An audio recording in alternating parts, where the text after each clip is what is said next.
यार बहुत दिन से ना एग्जाम की तैयारी कर रहा हूँ। अब तो लगता है कि इंजीनियर बन ही जाऊंगा। और ये जो घर मेन रोड में है ना, इसे कहीं और बनाऊंगा। भले ही आप पढ़े लिखे इंजीनियर, डॉक्टर या सीए हैं, लेकिन अगर आपका मकान मेन रोड के किनारे है और आपने दुकान नहीं निकाली है, तो आप लोगों के नज़र में चूतिए हो। यार वैसे तो इतनी देर से हिंदी कैसे पढ़ रहा है, मुझे तो समझ ही नहीं आती। हिंदी समझ नहीं आती? यार हमारी हिंदी भाषा बहुत ही शक्तिशाली भाषा है, क्योंकि जैसे ही मम्मी पापा को बोलती है कि समझ आया या हिंदी में समझाओ, तो पापा तुरंत समझ जाते हैं। यार मैं तो हिंदी मोबाइल से पढ़ता हूँ तो उसमें तुरंत समझ आ जाता है, लेकिन मेरा मोबाइल ना ज़्यादा देर तक चलता नहीं, हीट हो जाता है। सेम मेरी तरह वो अक्षय सिंघानिया है ना, वो भी अपने आईफोन से पढ़ता है, लेकिन उसका मोबाइल हीट नहीं होता और दिन भर एग्जाम की तैयारी करते रहते हैं। भाई आईफोन में ना हीटिंग प्रॉब्लम नहीं होती, क्योंकि आईफोन कभी एयर कंडीशनर, घर, ऑफिस और कार से बाहर निकलता ही नहीं। और हमारे क्लास के सिंघानिया है ना, और उसके दोस्त लड़की लड़के, वो भी घर से बाहर नहीं निकलते, इसीलिए तो वो गोरा गोरियां हैं। लड़के लड़की चाहे कितना भी गोरी गोरा क्यों ना हो, उनकी एक चीज हमेशा काली होती है। भोसड़ी की परछाई की बात कर रहा हो, अमीर है, गोरे हैं, लेकिन उनकी परछाई बनेगी हमारी तरफ।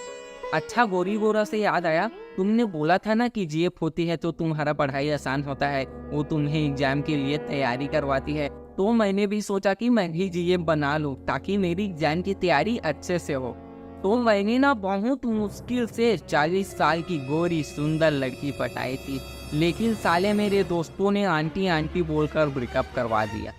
यार देखा तो मेरा और मेरी गर्लफ्रेंड का भी हो चुका है। मैंने उसे कहा कि हमारे रिलेशनशिप के बारे में किसी को आज बताना, तो वो बोली बस तुम्हारी बहन को बस बताऊंगी। तो मैंने पूछा क्यों? तो वो बोली क्योंकि वो कुतिया उससे हमेशा कहती रहती थी कि जो भी कुतिया तुम्हारा बॉयफ्रेंड बनेगा जरूर वो किसी गांडों की औलाद होगा। तो मेरी गर्लफ्रेंड ने उसे बता दिया, तो हमारा झगड़ा हो गया, तो हमारा ब्रेकअप हो गया और वो मुझे छोड़ के चली गई।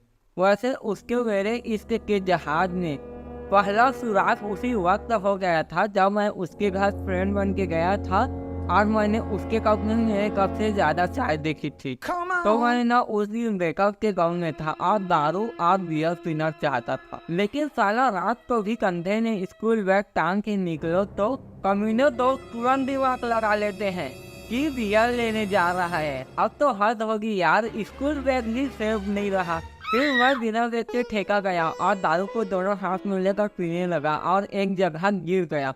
फिर जब मेरी आंख खुली तो मैंने एक लड़की को देखा।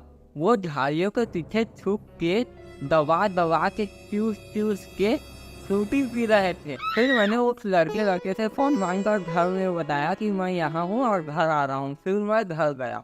फिर मैंने घर आने के बाद सोचा कि लाइफ में ना गर्लफ्रेंड होना बहुत ज़रूरी है। तो मैंने ना अपनी क्रश को मैसेज किया और बोला कि मेरी गर्लफ्रेंड मुझे छोड़कर चली गई। तो वो बोली कि तुम्हारी गर्लफ्रेंड कैसी थी? तो मैंने कहा बिल्कुल तुम्हारे जैसी। तो वो बोली क्यों, वो भी तुम्हें भाई मानती थी क्या?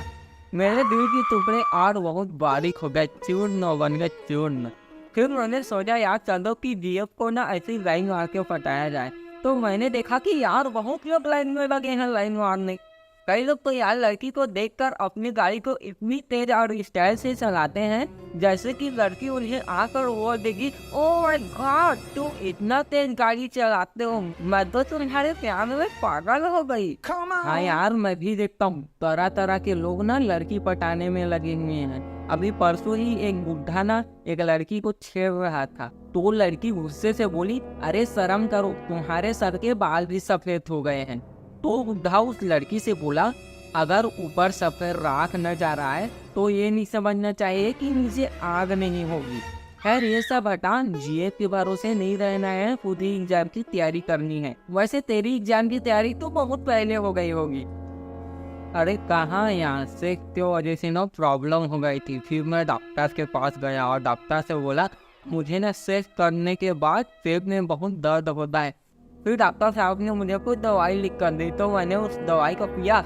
लेकिन फिर दूसरे दिन डॉक्टर के पास गया और बोला कि डॉक्टर साहब आपने जो दवाई बताई थी उसे मैंने पिया, लेकिन उससे कुछ राहत नहीं मिली। तो डॉक्टर बोले उस दवाई को हिला कर पीना था। तो मैंने कहा डॉक्टर साहब दवाई तो मैंने सुबह को पी थी लेकिन हिलाया शाम को था। फिर ये प्रॉब्लम ठीक होने में 3-4 महीने लग गए और पढ़ाई पे ध्यान नहीं दिया। फिर ये प्रॉब्लम ठीक हो जाने के बाद मैंने बहुत पढ़ाई में ध्यान दिया। तो एक बार मैं छत में पढ़ रहा था, फिर पढ़ते पढ़ते मैं छत से गिर गया तो मेरी गांड फट गई। फिर मुझे ना हॉस्पिटल में भर्ती कराया गया। तो नर्स ने मेरे फटे हुए गांड सिल रही थी और उसने मुझसे पूछा कि कितनी खुली रखनी है। तो मैंने कहा जितनी तुम्हारी है। तो वो 3-4 इंच और फाड़ कर चली गई। तब मुझे समझ आया कि जब आपकी गांड फटी हो तो सोच समझ कर बोलना चाहिए। और मैं हॉस्पिटल में था तो मुझे पढ़ाई की बहुत टेंशन हो रही थी। फिर मैंने सोचा कि मेरा दोस्त लौड़ू के साथ ही मैं एग्जाम की तैयारी करूंगा। अरे यार तूने मेरा नाम लौड़ू क्यों रखा है? अरे यार मैंने सोचा कि तुम्हारा नाम सपना रख दूंगा। फिर मुझे लगा कि सपना तो अधूरा रह जाता है। फिर मैंने सोचा कि तुम्हारा नाम दिल रखूंगा। फिर मुझे लगा तो दिल तो टूट जाता है। फिर मैंने सोचा कि तुम्हारा नाम लौड़ू रखूंगा, कम से कम जरूरत के टाइम तो खड़ा रहेगा। वैसे तू ना एग्जाम की तैयारी के लिए बहुत लेट है, अगर किस्मत होगी तभी पास होगा। भाई इंसान की किस्मत और जुगने की गांड कभी भी चमक सकती है। बेटा माना कि तू एग्जाम की तैयारी कर रहा है, लेकिन ये पुस्तक को जमीन में क्यों रखा है? बेटा ये जो पुस्तक जमीन में रखी है ना, सिर्फ इनमें ही वो क्षमता है जो तुझे आसमान तक ऊंचाइयों में ले जा सकती है। अरे एग्जाम के डर से यहाँ वहाँ फेंक दिया। डर? मुझे तो आज तक डर नहीं लगा। ये डर क्या होता है मुझे तो पता ही नहीं।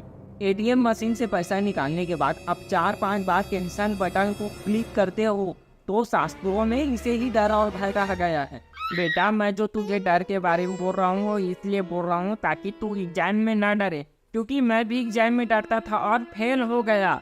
और फेल होने के बाद मैं स्वामी जी के पास गया और उनसे बोला, स्वामी जी आप इतने पहाड़ में ठंड में रहते हो, ये ठंड आप कैसे बर्दाश्त कर सकते हो? तो स्वामी जी बोले, मेरी 21 साल की तपस्या और ग्रीन टी मुझे इस ठंड से बचाती है। फिर वो मुझसे बोले, तुम क्या लेना पसंद करोगे, तपस्या या ग्रीन टी? तो मैंने कहा ग्रीन टी। फिर स्वामी जी बोले, बेटी तपस्या 2 कप ग्रीन टी लाना। तो फिर मैं कुछ टाइम तक स्वामी जी के पास रहा और अपना डर दूर किया और फिर एग्जाम दिया, तब पास हुआ। आप पास हो गए लेकिन मैं नहीं हो सकता। वो वर्मा अंकल है ना, वो ना पूरे सोसाइटी में लाउड स्पीकर बजा रहे हैं, सबको परेशान करते रहते हैं। बेटा वो वर्मा ना बहुत कमीना है, सबको परेशान करता रहता है सोसाइटी में। अभी कल ही उस वर्मा से मेरी बात हुई, वो मुझसे बोल रहा था कि आप इतने शांत और खुश कैसे रहते हैं। तो मैं उनसे बोला कि मैं मूर्खों से बहस नहीं करता, बस बोल देता हूँ कि आप सही हैं। तो वो बोला लेकिन ये तो बहुत बेतुका बात है। तो मैं बोला हाँ आप सही हैं। उस आदमी को ना सोसाइटी से बाहर निकाल देना चाहिए। आप लोग कैसे रहते हो इस सोसाइटी में उस आदमी के साथ? अरे आपको ना आर्मी में ही होना चाहिए था, क्यों छोड़ा आपने आर्मी? अरे बेटा क्या बताऊं, मेरी नई नई शादी हुई थी और मैं फौज में था।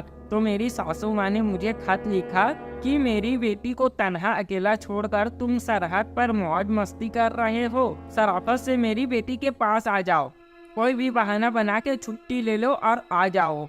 तो मैंने मेरी सासू माँ को एक ग्रेनेड बम के साथ एक खत भेजा और उस खत में लिखा कि प्यारी सासू माँ आप इस ग्रेनेड की पिन को एक बार खींच लो, फिर मुझे 13 दिन की छुट्टी मिल जाएगी।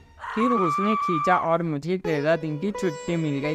फिर मैं वापस आया तो तेरी मम्मी ने मुझे मना किया कि मत जाओ, तो मैं नहीं गया। लेकिन तेरे मम्मी के साथ रहकर मैंने बहुत कुछ सीखा कि माँ के साथ साथ बीवी की भी इज्जत करनी चाहिए, क्योंकि माँ ने तुम्हें चंदा मामा दिखाया है और बीवी ने तारे। और मैंने सीखा कि अपनी बीवी से ना झूठ नहीं बोलनी चाहिए, क्योंकि बीवी वही सवाल पूछेगी जो उसे पहले से पता है। अच्छा पापा आप जब आर्मी में थे तो आपको सैलरी मिलती थी, तो उसे आप मम्मी को भेजते थे या अपने बाबूजी को भेजते थे? अपने बाबूजी को। लेकिन बेटा बाप तो बाप होता है। जब मैं पढ़ रहा था तो मेरी पढ़ाई के लिए मेरे बाबूजी पैसे भेजते थे, तो मैं उस पैसों से मुँह ही देखता था। लेकिन जब मैं आर्मी में था तो वहाँ से बाबूजी के 4 धाम यात्रा के लिए पैसे भेजे तो वो बैंकॉक निकल गए। तो बेटा तुम मत करना और ठीक से तैयारी करो, ठीक है? एग्जाम अच्छे से दिलाना। हेलो गाइस, तो उम्मीद करता हूँ ये वीडियो आपको पसंद आया होगा। तो ये था स्टूडेंट का एपिसोड 4। इसके बाद एक और एपिसोड आएगा लास्ट वाला, उसके बाद नहीं आएगा। ठीक है, इसे दी एंड करते हैं क्योंकि अब उतना ज़्यादा व्यू आ नहीं रहा है, तो 5 ही एपिसोड में एंड करते हैं। तो प्लीज़ वीडियो को लाइक करें, एक अच्छा सा कमेंट कर दें और चैनल सब्सक्राइब कर दें। आपको कुछ नहीं जाएगा ये करने में, लेकिन मेरी बहुत ज़्यादा हेल्प हो जाएगी क्योंकि यार एक वीडियो बनाने में ना मैं अभी रात के 2 बज रहे हैं और 1.5 दिन से लगा हूँ लगातार काम में। कोई नहीं है, अकेले करता हूँ मैं, तो बहुत ज़्यादा मेहनत करता हूँ। तो प्लीज़ आप इतना बस कर दीजिए, एक कमेंट कर दीजिए, लाइक कर दीजिए, प्लीज़ प्लीज़ प्लीज़। तो मिलते हैं अगले वीडियो में।